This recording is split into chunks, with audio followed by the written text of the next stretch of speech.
Good morning. I'm Dr. Leslie Mancuso, the president and CEO of JPIGO, one of the few nurse-led international NGOs operating worldwide. It is such an incredible honor to be here with all of you today. I first want to take a moment and thank Dean Weaver and all the faculty for inviting me to speak. And to the graduates, it's wonderful to be with all of you. To those that know me, they know that I often describe myself as a nurse first and foremost. I've accepted other titles people have given me in my career: business person, advocate, entrepreneur, public health expert. But my passion for nursing is as strong today as it was when I entered my career in 1978. What a moment we are in as nurses and nursing advocates. All of you in front of your laptops and your TV screens are here celebrating your graduation from afar. And I know you must have mixed feelings about it. On the one hand, you're thrilled to be finished. And on the other, you're disappointed that you couldn't celebrate it with friends and family. I just wanted to take a moment and congratulate you for your incredible achievements. I also, like you, feel disappointed that we couldn't celebrate those accomplishments together. But you're finished, and congratulations. You are getting a degree from an esteemed university. And at this moment, the world appreciates nursing more than ever, and we are in demand more than ever. The world sees nurses as heroes, as they should. But remember, no pandemic can ever take away your accomplishments. Not today, not tomorrow. Now, right now, we are in a difficult time for nursing. As you've seen and I've seen in the media, nurses are speaking about their challenges in their work, their day-to-day work. They're speaking about the challenges of losing so many lives, the difficulties with the lack of equipment and supplies, and the isolation both personally and professionally. We're seeing nurses and physicians and other healthcare workers exhausted, who are risking their lives to save ours and making their mark on the pandemic. Without question, this is a time of tremendous hardships. But I know that the world will emerge from this difficult time of this pandemic, having seen that nurses were the cornerstone in this response to the pandemic. And as the world watches, I know it will be nurses that will lead us through the most difficult time this century. There is no doubt that all of us together have made valiant efforts to continue to save so many lives. At the same time, there has been this lack of preparedness for this pandemic, which belies the struggles we've had in advocating for the values of good health and the inequalities of accessing that good health. You only need to look at the news in the United States to see the disproportionate effect on minorities and poor communities. So many people have been shocked, but at JPIGO, we see this every day. Coronavirus is not an equalizer. It's a magnifier for the inequalities in our world. And it is up to us, nursing, our profession, to demand health care for all people that need it, no matter where they live, no matter what their economic level is. We say in JPIGO, where families live should not determine if they live. As a nursing profession, we must demand an investment in health worker development for the betterment of society and the world. Because as this is overlooked, Their consequences are what we see today. Unimaginable. This month, we're celebrating the 200th anniversary of the birth of Florence Nightingale. Today, her life and work, the founder of modern nursing, seems so long ago. Yet with this health crisis, I see commonalities between her and you. She did her pioneering work without a manual. Before she published Notes on Nursing in 1859, she didn't have rules for nursing. She didn't have guidelines. And now, as each of you embark on your careers, as you're trying to save lives, you will be doing that without a finished manual. Too much is unknown about this novel pathogen. As we move forward with COVID-19, we are still learning in real time, and we are still writing the guidelines. In 20 years, you will look back at the central role nurses have played, you have played in this. In 20 years, you will look back at the central role you have played. You will be the lady with the lamp. You will be the light of hope for darkness for so many. It is your knowledge, your skills, your courage, and your creativity that will direct you in ensuring that all people have access to care. You will be one of the heroes of this part of history. I know that because nurses have always been the bedrock of health crises. It is what we do. And you will now move from today to be part of this pandemic, to work in this pandemic, and help to write the manual. Remember, your ability to impact your community, the United States, and the world is unlimited.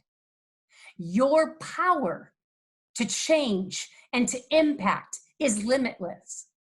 Whether you're going out as an educator, a nurse in an ICU, a neonatal nurse, a geriatric nurse, an administrator, and yes, a CEO of an NGO. As Gandhi says, you can be the change that you want to be in the world. Now, I have had the ability as the president and CEO to witness front seat the remarkable work of nurses in the most difficult and most challenging situations in the world, from Nigeria to Afghanistan. It's nurses in Burkina Faso that are screening and treating women for cervical cancer in entire communities. It's nurses in South Africa that are prescribing and managing antiretroviral medicines for HIV-positive clients. It's nurses in Myanmar that are saving countless newborn lives with their newly acquired knowledge and skills. And shoulder to shoulder with their colleagues, it's nurses in the operating room of Ethiopia that are ensuring that all people have access to safe surgery and anesthesia care. Jhpiego has been proud to have worked with millions of nurses who are providing care from the urban slums to the rural villages. Yet now, with the advent of this pandemic, in these same resource-stretched countries, these nurses are trying to mitigate the effects of COVID-19 without the use of a finished manual. These nurses are bringing all the evidence to bear and working to adjust things to the local context to the best of their ability as they're helping to write this manual. In South Sudan, nurses are working very quickly to create an awareness of the spread of the pandemic in both the communities as well as in the facilities, while at the same time making sure HIV positive clients have medicines to continue. In Mozambique, nurses are watching virtual education platforms so they can upgrade their knowledge and skill on infection prevention and control and share it with their colleagues. In India, nurses are working to ensure that the communities have the tools to contain this infection. And in South Africa, nurses are working on the front lines using mobile units to test and refer COVID positive clients. Chipaigo is working side by side with governments, local organizations, nurses, and yes, nursing associations to transform communities and countries. We're working side by side to help them move their countries forward. These incredible skills and fearless commitment have always been a part of the nursing arsenal from the time of Florence Nightingale to right now as we watch the nurses combating COVID-19.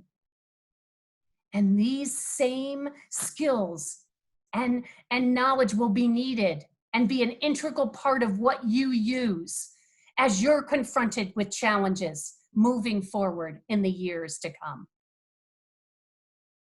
Earlier this month, the first State of the World's Nursing Report was released by the World Health Organization, the International Council of Nursing, and the Nursing Now campaign.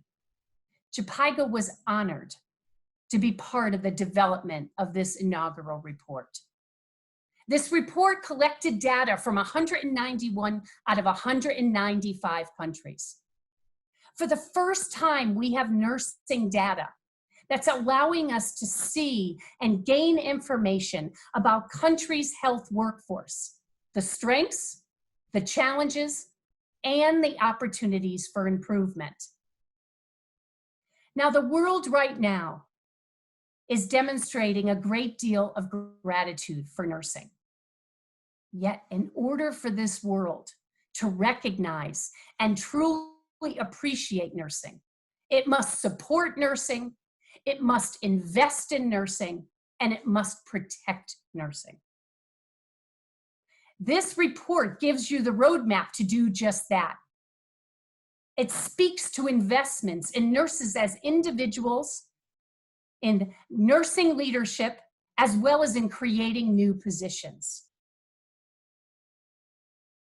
The report serves not only as a tool and a guide for our nursing profession, but it also is a guide for the betterment of citizens of the world.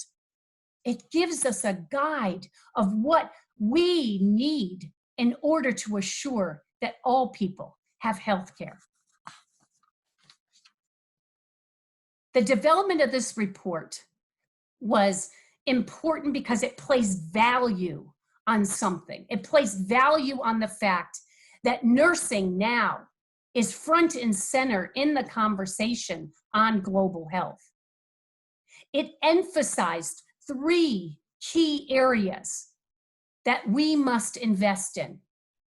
First, governments must invest in massively accelerating nursing education. Second, more than 6 million new nursing positions need to be created to offset the shortages and to continue to make progress on universal health coverage. And third, investments must be made in nursing leadership. And why does that matter?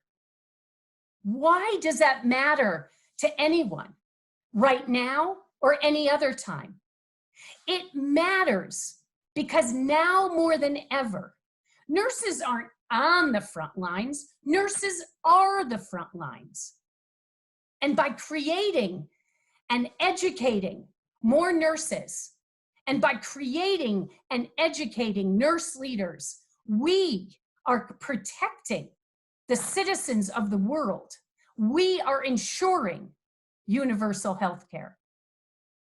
As the world comes together to respond to this uncertain future and this pandemic, the world is seeing and waking up to something we already know, that in order to tackle health challenges, you cannot sideline nurses. In order to tackle these challenges, nurses must be able to work at their best. They must be able to work at their full capacity, even without a finished manual. In order for us to reach the global health goals, we must make sure that nurses' contributions are maximized from the United States all the way around the world. What we are living through now, the surging outbreak of this novel virus, is the greatest lesson the world can have about why investments in health workforce, not after a crisis exists, why now it's so important. Because it's critical to not only saving lives, but also economies. We know that that's important. We see that that's important. We must invest in nursing workforce development, in healthcare workforce development, whether we're in a recession or we're in an economic boom. And I think COVID-19 has been a lesson for the world to know that they must take seriously an investment in health system strengthening and health workforce development. Together, we as nurses have the power and the influence to tackle big challenges, whether that's universal health coverage, non-communicable diseases, cancer, geriatric care, and the list goes on. You, as individuals or members of an interprofessional team, are the backbone of the health system, and we know that now. The data has shown us that nurses provide 80% of health services in the world. We are 28 million strong. There is no doubt that now more than ever, you as nurses must rally your voices and demand not only for your profession, but demand the rights of health for all people. It is your time to expect equality, not only for yourselves, but for the global community. We need energetic, broadly educated nurse leaders like yourself who can identify and analyze problems, innovate new solutions, and act. We need nurses who are empowered like yourself, who are willing to demand a seat at the table for any healthcare decisions that are being made. And if there isn't a seat at the table, you bring your own chair.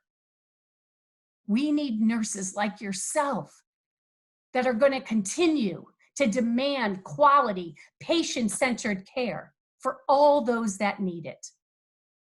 Because in the end, nurses have never waited for a manual to be finished.